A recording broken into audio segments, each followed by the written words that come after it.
A Sandra Makowiecki é membro da Associação Internacional de Críticos de Arte, Seção Brasil AICA Unesco, membro do Comitê Brasileiro de História da Arte, presidente da Associação Brasileira de Críticos de Arte, ABCA, na gestão 2022 e 2024, membro do Instituto Histórico e Geográfico de Santa Catarina, associada da ANPAP, Associação Nacional de Pesquisadores em Artes Plásticas, e o seu grupo de pesquisa destaca-se no cenário catarinense pela importância de publicações especializadas, impressas ou digitais.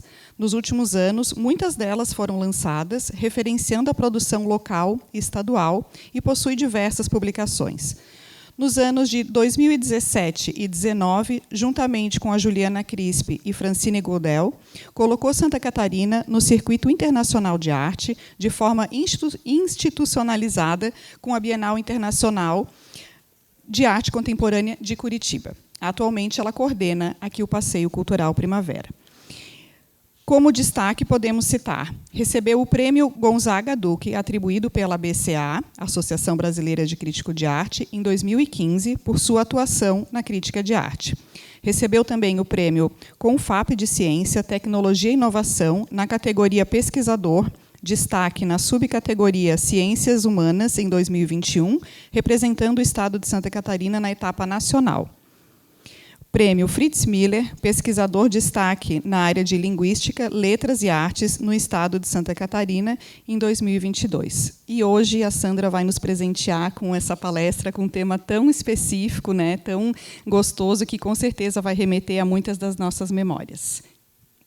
Quando eu publiquei esse assunto, até assim, não, vamos falar sobre fotopinturas. Porque semana passada eu dei uma outra palestra, que foi uma conferência no evento do Instituto Colasso Paulo, que foi sobre retábulos do século XVIII, e sobre duas obras que vieram de Portugal, estão lá.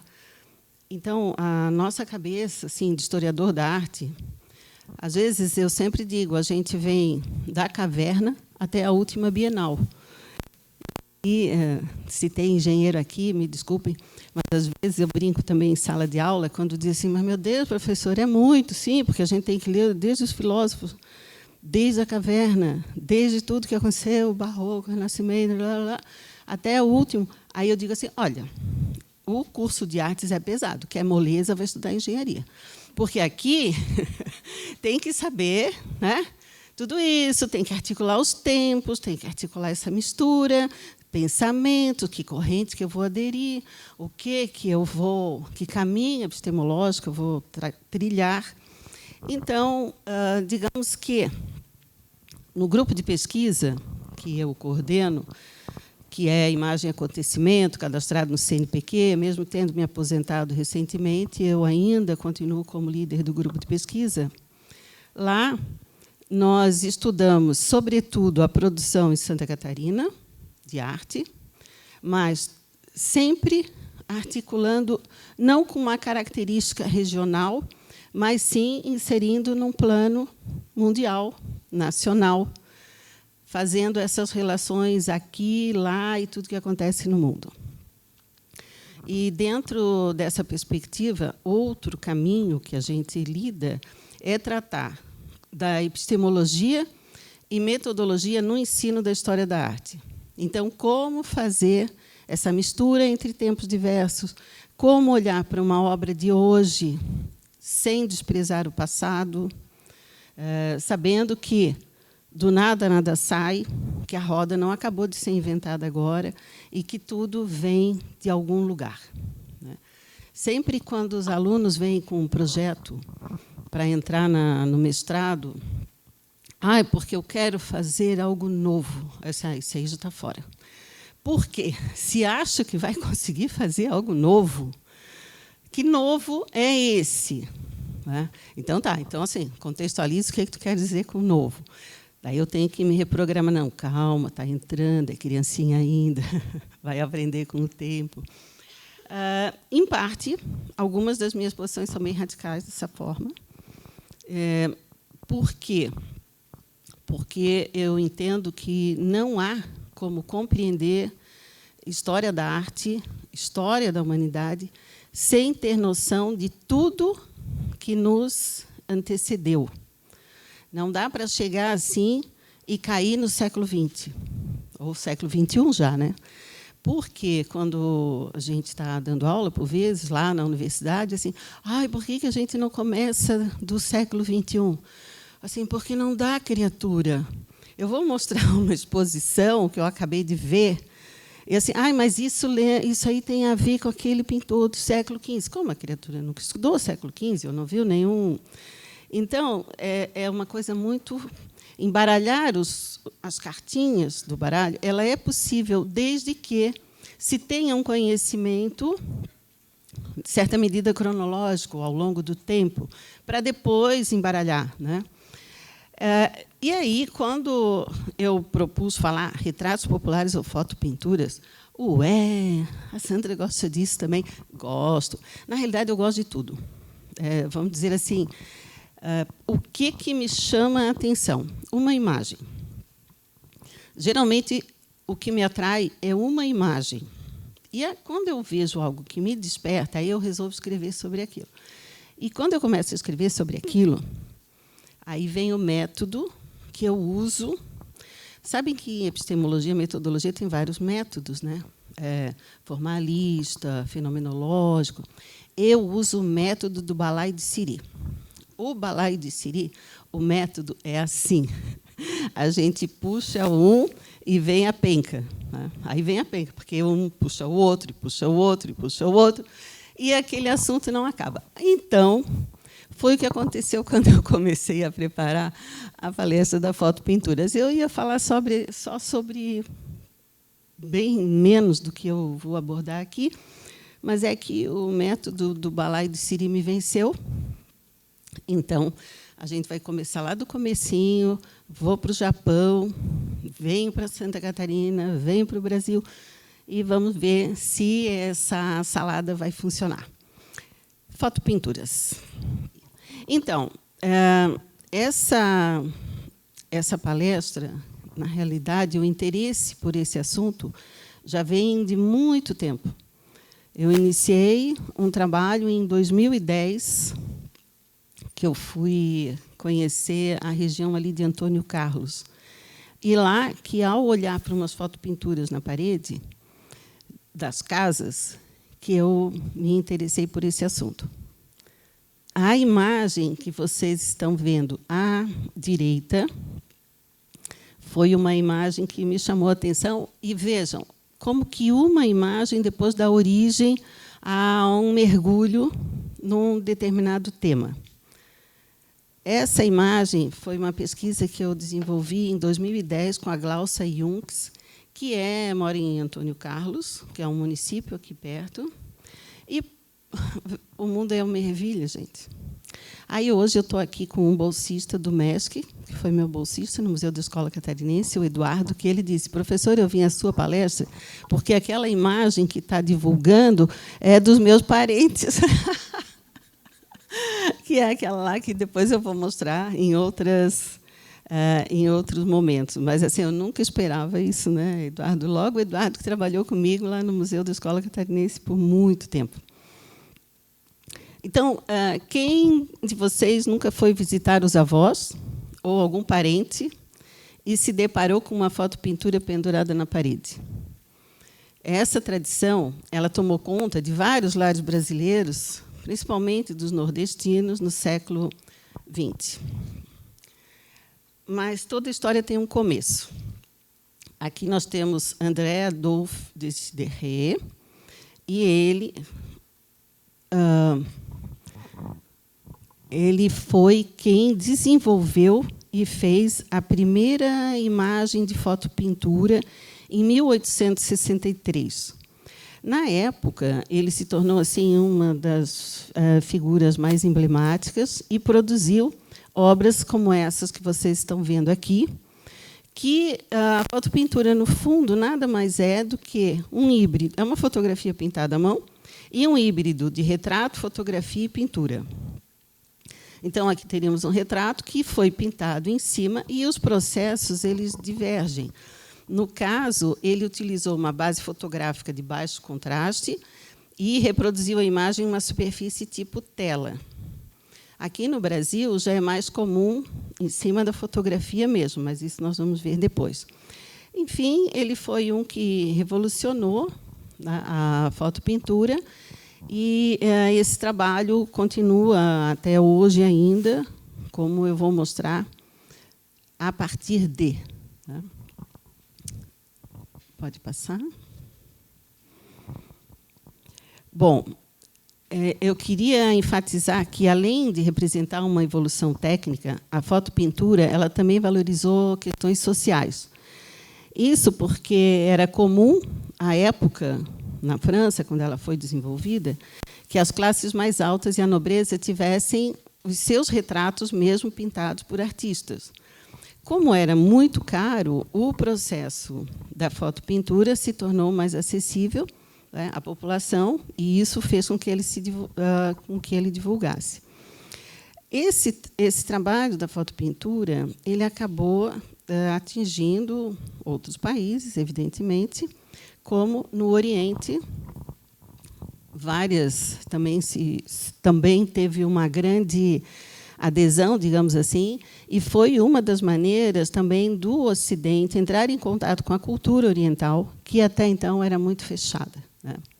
Na década de 1860, então, a fotografia preto e branco chega ao país do sol nascente, como a gente diz. Foram 2 europeus que foram para lá, um deles é o Adolfo Farsari, um fotógrafo italiano que viveu no Japão, e ele nos deixou assim um legado impressionante de fotografias, como essas que vocês estão vendo, e há uma diferença um pouco do que nós vamos ver depois da fotopintura no Brasil, porque, ao menos o que eu tive contato até agora, eu não vi, apesar de que existem, fotografias retratando hábitos, pode ir passando, cenas do cotidiano, feiras, pessoas na rua.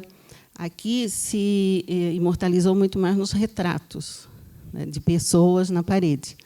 Esse trabalho de colorização de fotografia foi tão importante e também considerado que as suas imagens, mais do que ilustrações, muito mais do que fotografias, digamos assim, eles acabaram servindo para divulgar o Oriente no Ocidente e passaram a ser muito também reproduzidas em livros, jornais. O Adolfo, que foi quem principalmente divulgou esse método no Japão, ele acabou por influenciar, por vezes, até a maneira como os japoneses viam a si próprios e ao seu país. Aí eu tenho verdadeira paixão por imagens e aí não quis privar vocês de nenhuma. Pode ir passando. Essas de paisagem, nem imagino. Isso aqui é uma foto preta e branca e que aí o artista, o fotógrafo, pinta, né? Elas são, na realidade, uma história de vida sobre como era a vida no Japão. Essa aqui é uma beleza, né? Lindíssima. Como um país era isolacionista e começava a abrir as suas portas para o mundo pela primeira vez em mais de 200 anos, essa transformação verdadeiramente espantosa acontecia exatamente no momento que a fotografia havia sido inventada. Então, esses fotógrafos se tornaram até bastante bem-sucedidos, como empresa mesmo, e o trabalho fotográfico acabou sendo bastante considerado. E o Japão, e isso fez com que afetasse, inclusive, a forma como os japoneses viam a si próprios e ao seu país. Então, vejam, através das fotopinturas, acabou formando, fez com que os japoneses formassem deles mesmos uma imagem do seu país, para entenderem o poder e a força simbólica que essas imagens tiveram. Pode passar? Aqui, então, é um segundo japonês que foi discípulo do Adolfo. Aqui já é um japonês, um aluno, que é o Kusakabe Kinbei, que ele seguiu pelo mesmo caminho durante 40 anos. Ele também documentou a vida de seus contemporâneos, mostrando ao mundo a cultura e as tradições do país. Ele não tinha a mesma maestria, mas, em alguns trabalhos, eles até se assemelham. Pode passar. Então, aqui eu vou passar rápido uma sequência só para vocês irem absorvendo, inclusive a tatuagem, né, que para nós digamos, parece contemporâneo, mas a tatuagem já acompanha também os homens há muito tempo. Pode passar. Adorei essa família de mudança. Aqui pode passar. É só deleite de imagens, não vou ficar falando muito, mas sempre percebam o quanto há uma necessidade mesmo de retratar o país, seus hábitos e costumes, que é o que acabou ficando de forte de imagem do país nessa época. Mais até do que só as fotografias, porque, como eram artistas, essas imagens chegavam às revistas e os jornais com mais frequência e mais facilidade. Aqui é um completo retrato do Japão. Hábitos, costumes, formas de trabalhar com artesanato, cultura, dança, cotidiano, guerra, lutadores de sumô.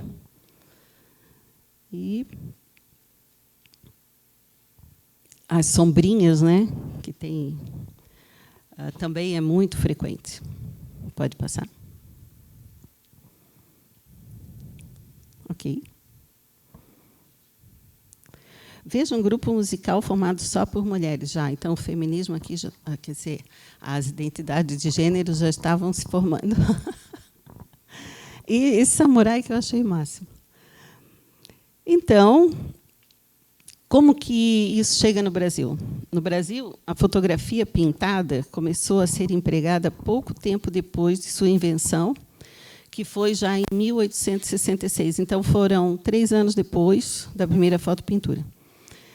Ela ganhou notoriedade mesmo na década de 40 só, no Brasil, e atingiu seu auge nos anos 40, 50, 60, se manteve muito forte até a década de 80. Depois começou a haver um declínio. Então, aí vem a pergunta, né? O fotopintor, ele é um artista ou ele é um técnico? Para muitos, é um técnico que, através de uma fotografia, colore por cima.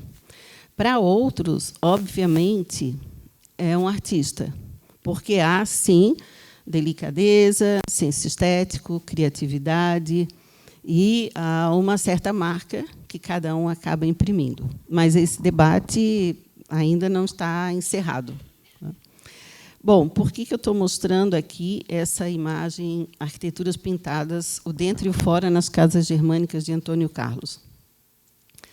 Eu participei desse colóquio brasileiro de História da Arte, e o tema geral era História da Arte em Transe e Materialidade na Arte. E a ideia aqui era justamente mostrar como, por vezes, um trabalho mais imaterial, digamos, que é uma cultura, dentro de uma comunidade como a de Antônio Carlos, que é da família do Eduardo, que veio aqui hoje só porque viu a fotopintura da família dele aqui presente. Então, pode passar. Aqui tem uma junção, né, de uma imagem lá em cima, que foi Antônio Carlos, a de baixo, lá na direita, é do Nordeste. Aqui eu já vou falar desse fotopintor e o trabalho, a parede que me motivou o estudo em si. Esse é Miguel Dias Gutierrez. Vejam, eu acho muito interessante como que as coisas elas acontecem.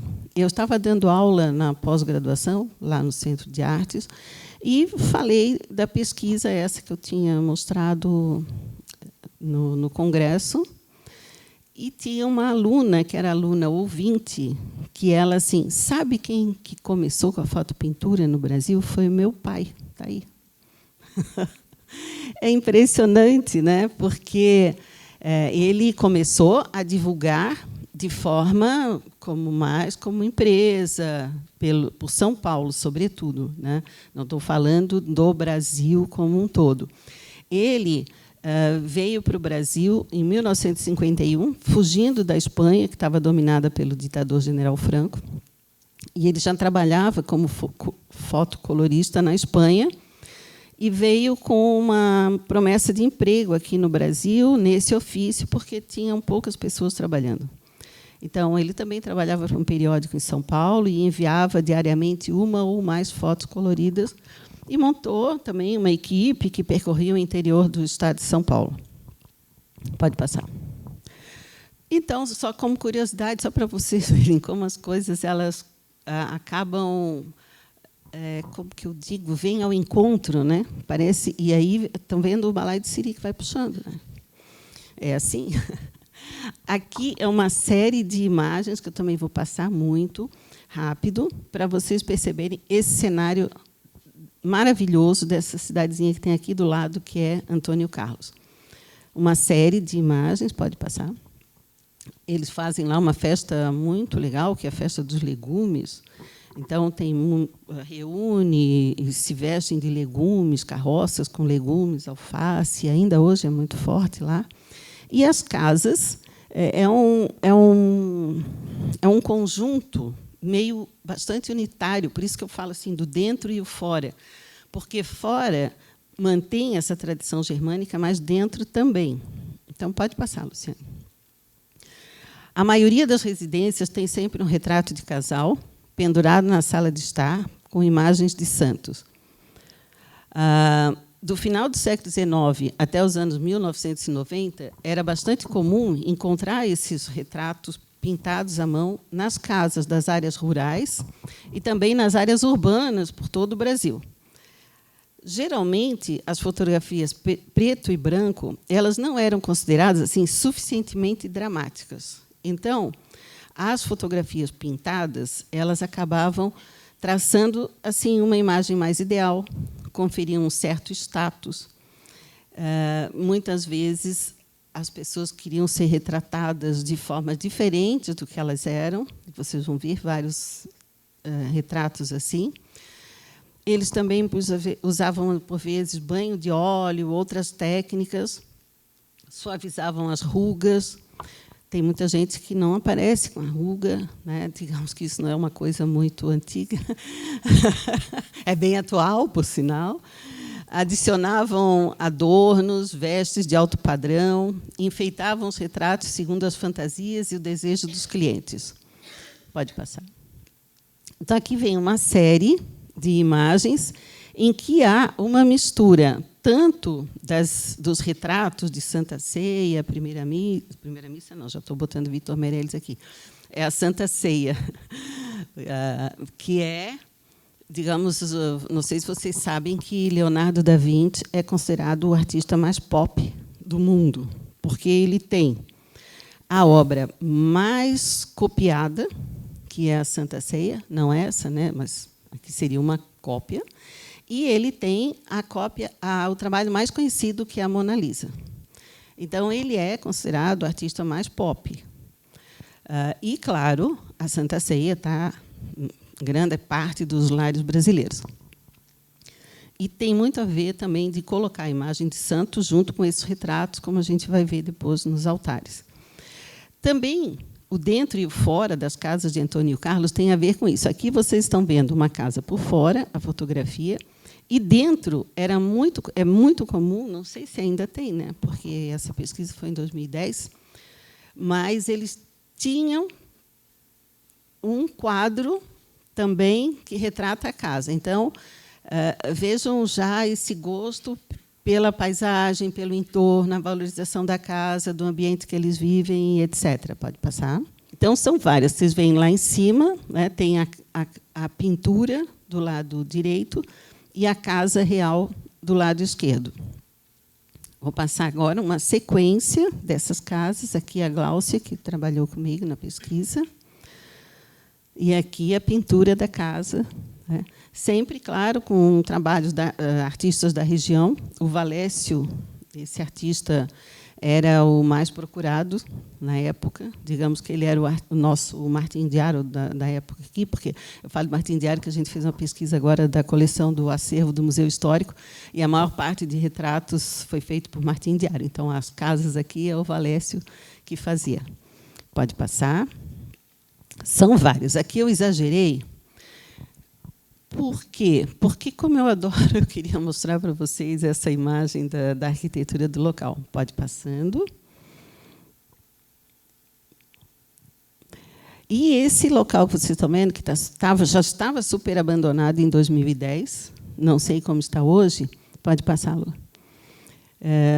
Eu vou voltar a ele mais adiante em outras imagens. Pode passar. Aqui era uma casa residencial e comercial. E, dentro, tem esses desenhos que vocês estão vendo aqui. Vocês estão vendo lá à direita que tem um círculo, assim? Aquilo ali é uma fita. Pode passar. Porque esse interior dessa casa virou uma oficina. A parede estava toda machucada, com materiais de uso de uma oficina. Então, martelo, serrote. Aquilo dá uma tristeza, né? Quem gosta de patrimônio e vê a pintura ali tratada dessa forma. Mas isso no Brasil, digamos que é muito mais recorrente do que exceção. Esses dias mesmo passou um amigo meu, que é Luiz Freire, que é professor da UFBA, ele me mandou um vídeo que mostrava assim, parece Cuba, mas não é. É o centro histórico do Pelourinho, na Bahia. Está absolutamente degradado. Então, a forma como se trata também de patrimônio no Brasil é sempre um problema, que isso aí é um outro tema que eu também gosto muito e já escrevi bastante. Pode passar, Lu. Vamos lá. Olha o interior de outra casa, né? Por isso que eu chamo desse o dentro e o fora, das casas germânicas de Antônio Carlos, em que o desenho interno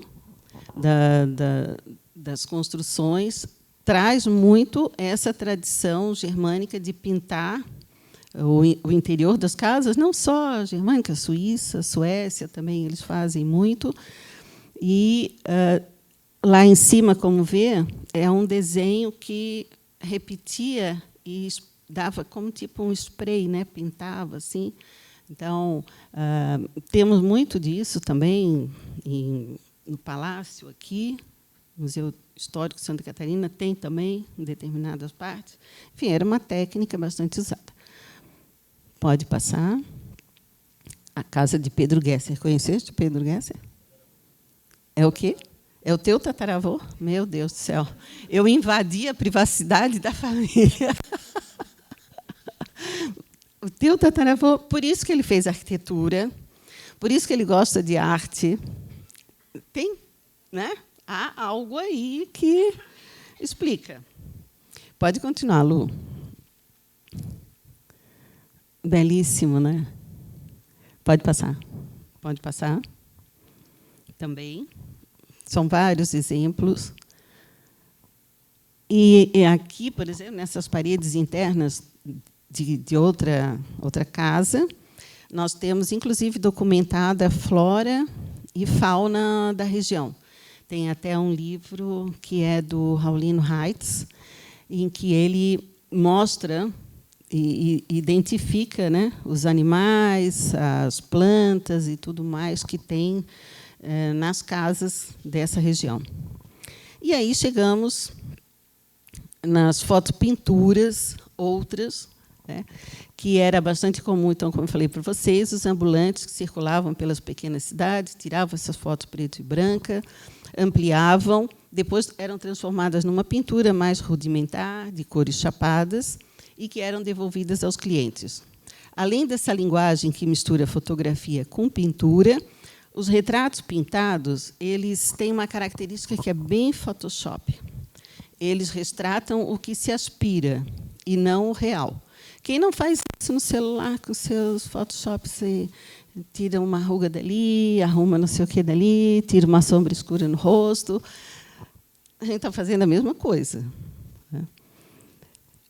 Esse trabalho aqui... pode passá-lo. Deixa aí. Era também comum acrescentar roupas e joias refinadas, corrigir detalhes estéticos, colocar parentes mortos juntos com os vivos em retratos de família, auras celestiais em crianças.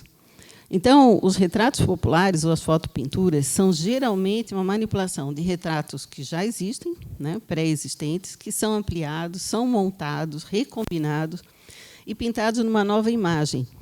Nisso se encena, na realidade, o encontro de corpos, muitas vezes, que não estavam juntos no retrato final, e, muitas vezes, também no mesmo espaço temporal da vida.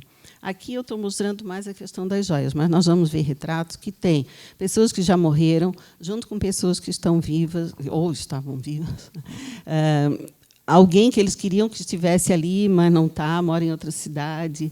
Então, existem as mais diversas combinações. E aí vem, é apenas técnico? Não tanto, se pensarmos nessa composição que é feita, né, para atender o desejo ou a encomenda do cliente. Pode passar?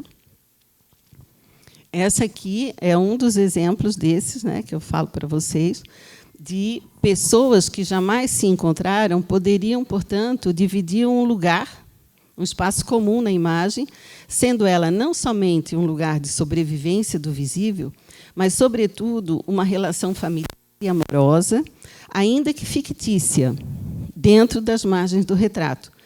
Há algo de sagrado nessas imagens, feitas para serem colocadas em altares domésticos, no alto da parede, sobre uma cômoda, junta com outros santos e outras imagens importantes. Pode passar? Como aqui. Pode passar. Então, observem essa cena, né, cercada de outros autorretratos e imagens de santos. E, com isso, a gente percebe que, permitindo essa manipulação, o embelezamento da imagem com roupas, acessórios de grande alcance, especialmente no Nordeste brasileiro, isso fez com que essa prática fosse bastante difundida.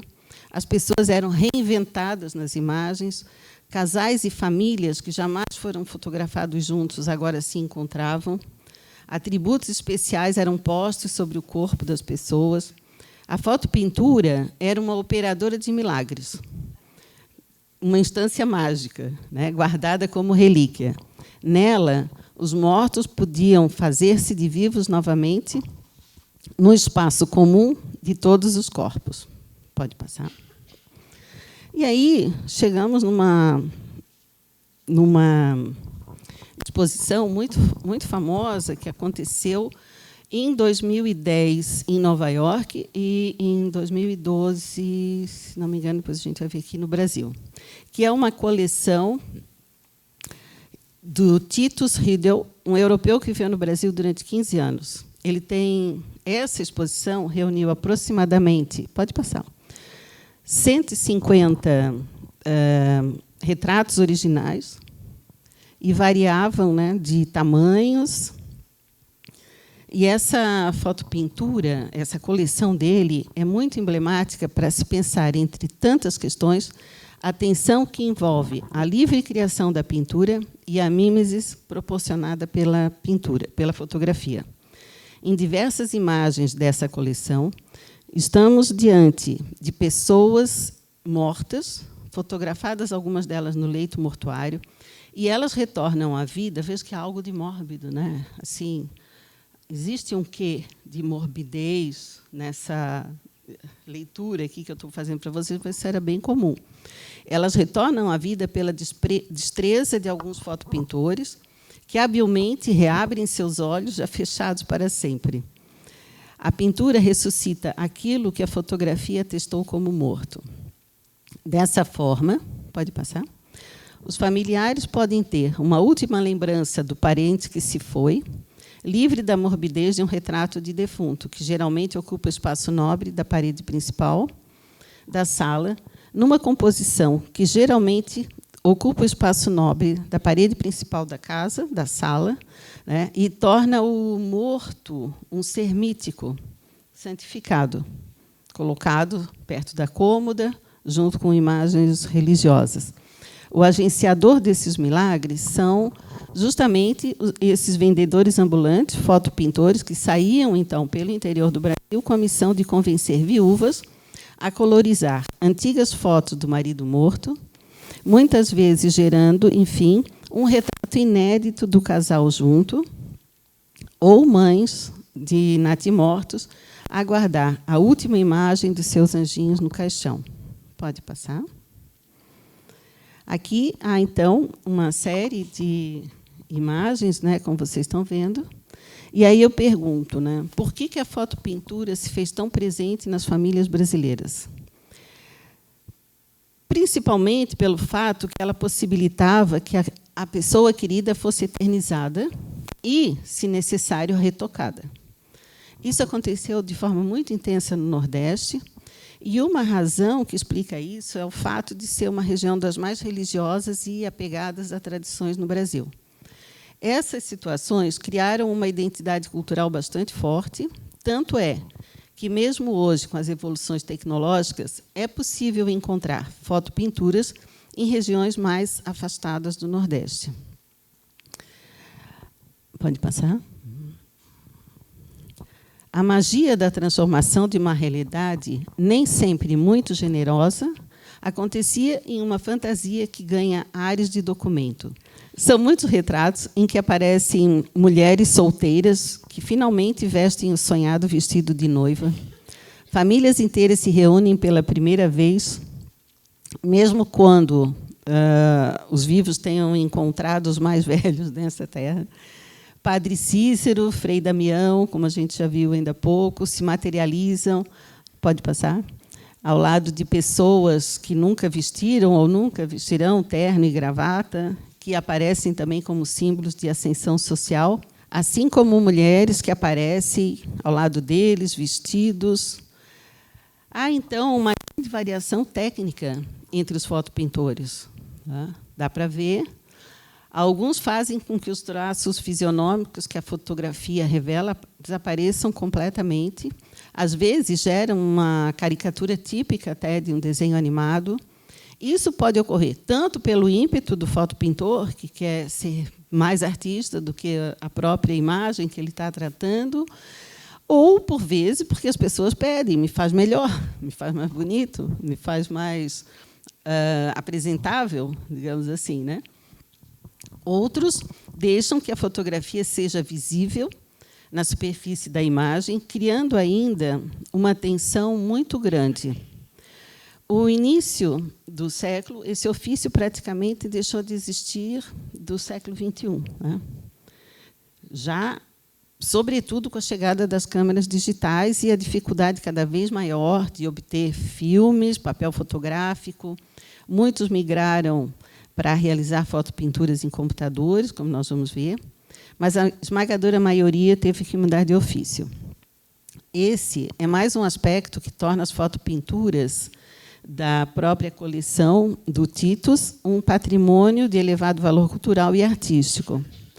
Eles tanto para alisar a pele, para tirar olheira e deixar o trabalho o mais limpo possível, que a gente vê nessa figura da esquerda, confere, por vezes, um aspecto mais hiperrealista, né? Que encontra ecos, por exemplo, há quem compare com as pinturas muralistas mexicanas, a forma de retratar as imagens. Aqui não dá para dizer, necessariamente, que isso era um casal. Pode ser porque, pela história, às vezes, a mulher queria casar com essa pessoa, então ela encomenda esse retrato. Então, nós não temos certeza se isso é mesmo um casal ou se é uma invenção. Aqui, aquela menina ali atrás é meio fantasmagórica, né? Eu, sei lá, me pareceu Chuck. Não tem um quê de talvez tenha falecido, sabe? Não, só que não tem a história de cada uma dessas imagens, então não dá para saber. Pode passar? Pode passar. Ok. Aqui, óbvio que é uma junção, né? Junta o tio, a tia, a mãe, o sogro, uma composição familiar que é também bastante comum. Pode passar. Ok. O fotopintor, então, ele dá esse ar de dignidade aos retratados, colocando terno e gravata nos homens e vestidos de flores e joias nas mulheres. Então, nessa diversidade de estilos, nessa recriação, pode passar? Essa diversidade de estilos, essa criação, dos laços de afetividade, nos detalhes do vestiário, das texturas, no contraste das cores saturadas, no embate entre verossimilhança e criação artística, que repousa um testemunho belo e pulsante da cultura popular sobre a nossa identidade. Pode ir continuando. Voltamos, então, para Antônio Carlos. Pero no mucho. O próximo. Ao conhecer esse patrimônio de Antônio Carlos, me ocorreu uma lembrança da Lara Janin, que é uma artista que ela reside em Rio Novo e diz que realiza um trabalho arqueológico que se liga aos seus ecos, onde ela vive cercada por velhas ancestrais, mulheres nos seus silêncios mais secretos, todas as rezas, a biblioteca, os objetos, as fotos, revive várias tradições. E, atrás dessa história, tem a tradição da Caixa dos Noivos, que tem aquele nome em alemão, que eu não vou pronunciar, porque eu não conheço a língua alemã. Mas, pode passar? Esse trabalho dela, vocês estão vendo ao centro o retrato da avó, e ali embaixo, bem embaixo, está escrita a palavra que seria isso, a Caixa dos Noivos. Aqui, pode passar? Estão vendo ali a palavra, né, que seria essa Caixa dos Noivos. O que significa esse hábito? Esse hábito da Caixa dos Noivos é o seguinte. Ela colocou o nome das obras depois que você partiu, e, na caixa, ela fala da Caixa dos Avós. Era comum, à época, quando um casal se unia, né, em casamento, cada um escrevia alguma coisa e colocava dentro da caixa, e que a pessoa só ia ler quando o outro falecesse, quando um deles falecesse. Essa tradição... Pode passá-la. Estão vendo ali? Ó, isso também é uma obra dela, que tem a caixa no coração da mulher e a outra caixa do outro lado. A artista, pode passar, ela tinha essas caixas na sua casa, que tinha sido da tia-avó, desculpa. Os noivos, então, escreviam algo para o outro, que só podia abrir quando falecesse. Colocavam dentro da caixa e lacravam. Uma bela metáfora para o matrimônio e para o patrimônio, que resiste ao tempo e sobrevive após a morte. Impressionante foi para mim constatar que essa tradição ainda sobrevive. Se vocês forem pesquisar no Google Caixa dos Noivos, eles ainda vendem, ainda fabricam e ainda existe essa tradição. Então, o trabalho pode passar, da Lara Janin já é um trabalho de arte contemporânea que se apoia um pouco também nessa tradição das fotopinturas, claro que recriada. Pode passar. Aí, um dia, eu fui a um cartório aqui na SC, e tem, no cartório, esse trabalho, não sei se vocês conhecem, tem esse trabalho que é do Ivo Silva. Ivo Silva é um artista, faleceu em 2023, ele gostava de pintar muito na rua. Eu não estou fazendo aqui nenhuma distinção entre artista de circuito, artista de mercado, eu estou falando de artistas, pessoas que se expressam. Tá? E ele dizia para ele mesmo assim, a respeito dele: eu flerto com o naif, mas de forma proposital e calculada. Aqui nós vemos a freguesia de Santo Antônio de Lisboa, numa recriação imaginária, porque faz muito tempo que a construção ali à direita já comporta uma delegacia sem muros, e agora já não é mais delegacia também, né? E tem também uma galeria de arte. Então, nós vemos aqui, na realidade, uma antropologia da imagem. Por quê? Pode continuar. Vendo os detalhes, olhem quem está lá na parede. As fotopinturas, né? Em vários locais, pode passar, elas aparecem lá dentro das casas, para vocês verem a força, né, simbólica também desse recurso. Chegamos, então, no fotopintor mais famoso no Brasil, que é o pernambucano mestre Júlio Santos. O Eneléu me disse hoje que estuda fotopintura há muito tempo, gosta desse assunto, Nunca imaginaria, né, Nilão? E tem livros, inclusive, do Júlio Santos, e ele utiliza hoje já recursos tecnológicos e com programas de computador.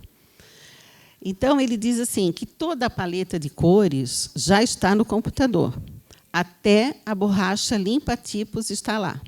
O que acontece hoje é que o pessoal que trabalha com Photoshop usa o pincel para retocar. Sabe quando que isso vai funcionar? Nunca. E aí, além dos vários, tem 2 livros já publicados sobre ele, uma obra grande publicada. Ele ganhou destaque em diversas exposições coletivas e individuais no Brasil e no exterior. Aos 62 anos, ele passou a também usar então o computador com a ajuda de um sobrinho. E aí, ele disse que uma pessoa chegou para ele e disse assim: "Ai, eu gostava mais quando o senhor fazia com a mão." Aí ele assim: "Espera, eu não faço com os pés, eu continuo fazendo com as mãos. Só que agora a história é outra. As tintas estão todas ali dentro do computador, todos os esfuminhos, todos os pincéis, tudo do mesmo jeito que estava no cavalete. Só que antes era pintura pastel." Ora, isso eu achei o mais sensacional. A gente não ama só uma vez na vida. Ou seja, ele foi mudando, né? E foi explicando. Antes, comecei reproduzindo chapa de vidro. Depois mudou para filme 6x6, que mudou para 35 milímetros, que mudou para o colorido, que mudou para o digital. E aí? Se eu tivesse desistido no início, tinha tudo acabado.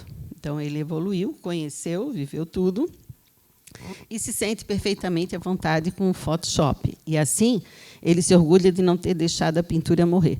Eu me lembrei de mim mesma. Comecei a projetar com aqueles projetor de álcool, né? Sei lá, catinguento. Aí depois evoluiu da parede, depois evoluiu para o carretel de slides, depois evoluiu. Quantas evoluções? Pelo menos mais 6, né? Eu estou aqui que nem já o mestre Júlio Santos. Bom, e aí, pode passar? Aqui está ele com Photoshop. Os trabalhos atuais dele com Photoshop, eu vou mostrar um conjunto de pinturas que ele cria desde 2006, quando vou então sua técnica. A arte dele hoje mantém essa estilística consagrada na pintura historicamente feita com pigmentos. Ele recupera retratos antigos, concede uma atmosfera mágica da tradição popular, emprega com traço singular e qualidade extraordinária a pintura digital. Pode passar? Aqui dá para ver muito bem, né? Se fôssemos fazer uma transposição dos fotorretratos anteriores, para esse aqui é muito, muito igual, quase. Claro que igual que eu digo a expressão ali das pessoas, né? Porque a técnica dá para ver que é completamente outra. Pode passar? E aí, uma série, eu sei que a maioria vai se apaixonar pelos de antes, como eu. Digamos que o digital já é outra coisa. Pode passar. Então, essa série, mas vejam que os objetivos iniciais continuam. Quero me fazer de rainha, quero me fazer arrumada, quero me fazer mais bonita, quero me fazer de senhor, de terno, gravata, sempre recriando. Então, a partir de 2009, vejam que interessante, eu já estou indo mais para o final da palestra, o Júlio Santos colaborou com obras das artistas Rosângela Renaud, em Casarreda mais Cariri, Ângela Berlinde com Os Maias e Virgínia de Medeiros com Fábulas do Olhar. Então, 3 artistas contemporâneas que, inclusive, foram indicadas ao Prêmio Pipa, já trabalharam com Júlio Santos. Além disso, outros projetos que ele se envolveu. Vamos, então, pode passar, essa primeira exposição, que é Casarreda, Cariri, Rosângela Renaud. Ela produziu 5 painéis compostos. Pode passar para o próximo. Aí. 5 painéis. É uma série, como vocês viram ali no slide anterior, formada por conjunto de retratos feitos com essa técnica da fotopintura. O que ela fez aqui? Ela foi para uma reunião remota, uma região remota em Portugal, que era o Vilaredo Casarreda, local onde há uma carência muito grande de mulheres dispostas a se casar com os homens da região. A sua maioria, pequenos proprietários rurais, agricultores, pode passar o próximo, e pequenos operários. Então, ela partiu de fotografias dos blogs, dos sites da região de Casarreda, em que os solteiros divulgavam seus retratos para atrair futuras esposas vindas de fora. Aqui participaram com ele o Eduardo Pinto, Rui Lopes, Rui Martins e Júlio Santos.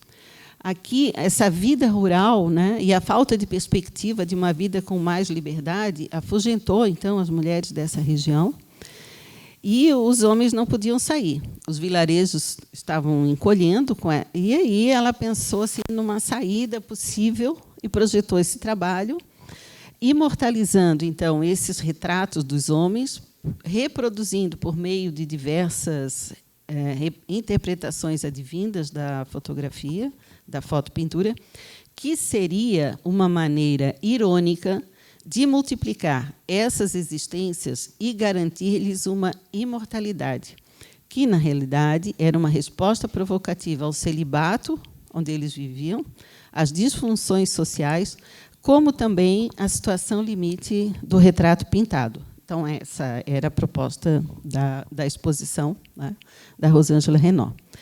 Outra exposição que o Júlio participou foi com a Ângela Berlinde, Os Maias, episódio de uma vida romântica, que foi um projeto de fotopintura feito em colaboração com Júlio Santos, que resultou num photobook e num filme. Aqui vocês veem, então, o livro, né? Ali o CD, que tem também música, e um filme dessa vida romântica dos Maias. É a história de uma família portuguesa do final do século XIX, que se tornou uma das obras mais consagradas do mundo, de Eça de Queiroz, e que é um roteiro que apontava todos os defeitos da família dos Maias.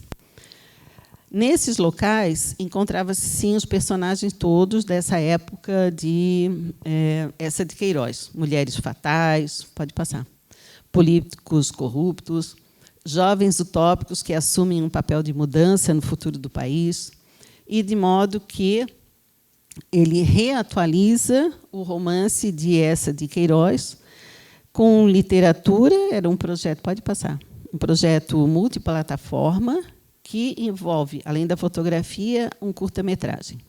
E também tinha uma banda que participou da trilha musical.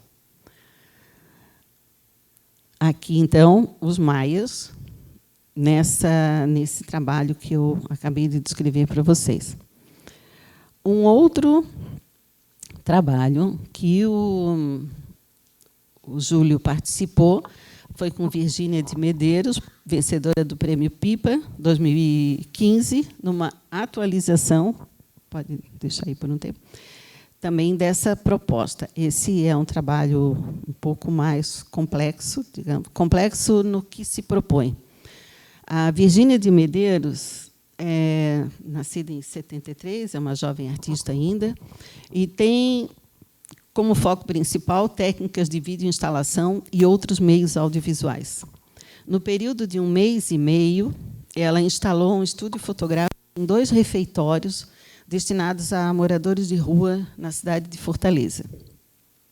Ela retratou 21 moradores de rua numa série fotográfica em preto e branco, colheu depoimentos em vídeo sobre a história de cada um desses colaboradores e fez uma pergunta-chave para esses moradores de rua. Como você gostaria de se ver ou ser visto pela sociedade? Pode passar. Essa questão abre o campo de subjetividade dos indivíduos retratados que, fabulando sua condição, fizeram parte dessa obra Fábulas do Olhar. A artista buscava, com essa obras, diluir os limites entre o documental e o imaginário. Ela partiu de entrevistas, fotos documentais, histórias de pessoas anônimas, captou o caráter documental para usos subjetivos, pessoais e conceituais e proporcionou uma revisão dos modos de leitura e representação da realidade e da alteridade. Conhecer e conviver com pessoas de diferentes realidades fazia parte dessa proposta e desse projeto artístico. Após essa etapa, ela convidou o Júlio Santos para colorir as fotos e interferiu nas imagens de acordo com as falas de cada um dos moradores. Com isso, foi criada essa espécie de fábula entre o real e a ficção, a vida de cada uma dessas pessoas e suas vontades, seus desejos, muitas vezes subjugados. Além das imagens, cada foto era acompanhada de um texto, no qual cada morador de rua se apresenta e diz como é viver nas ruas. Naquele anterior, desculpem, voltar, nós vimos, então, a Jéssica, moradora de rua, retratada conforme a fala dela, como ela gostaria que a vissem, né? Ou de se ver. Pode passar? Assim como ela, os demais dessa série, que vou mostrar aqui na sequência. Parece a imagem, se a gente for lembrar, quantos êxtases de santos com esse olhar assim aspiracional, olhando para cima. O conjunto. Então, esse foi o projeto. E aí, agora, finalizando, quando eu falei que ia fazer essa palestra, me mandaram amigos. Um mandou aqui, que é de um tio-avô dele. Então, só mostrando brevemente. Ontem, esse foi o Zezeca, que me mandou ontem à noite, também dos pais. E aqui o meu avô, né? Eu tenho um, pelo menos, Stanislau Makowiecki. Nós não temos essa orelha, não ficou de herança, mas é muita brincadeira na família. E a próxima, esse olhar, que, evidentemente, ele tinha olhos claros, toda a minha família acabou que teve, minha mãe tinha também, 6 filhos, todos de olhos claros, mas nenhum com esse azul. Isso significa que isso aqui é colorizado, né, gente? Não podia ser esse azul aqui, que dá para ver que não é real. Então, eu acho que todos vocês devem ter em suas casas, né? Warburg, se a gente for falar agora em termos mais teóricos, ele sempre ele rejeita, de modo geral, a noção de formas puras. Estas são sempre plenas, né, de matéria, de conteúdo, de sentido, de expressão, de função. Didi Huberman entende que, para Warburg, as imagens sempre produzem um sistema de significações que produzem sentidos na nossa memória psíquica e, ao elaborarmos, essas imagens sobrevivem e se expandem. E expandem também em modelos canônicos, porque isso a gente iniciou lá na França com aqueles retratos oficiais da realeza, né? E acabam misturando essas temporalidades diversas, tempo, espaço, e seguem uma sobrevivência ao longo dos tempos. E aí aqui eu vou ler para finalizar. Embora muitas vezes esquecida e maltratada pelos mecanismos oficiais de cultura, a arte popular reflete enfaticamente, como podemos atestar, as aspirações e os desígnios de um povo em particular, mas também de toda a humanidade, de forma envolvente, poética e arrebatadora. Era isso. Muito obrigada.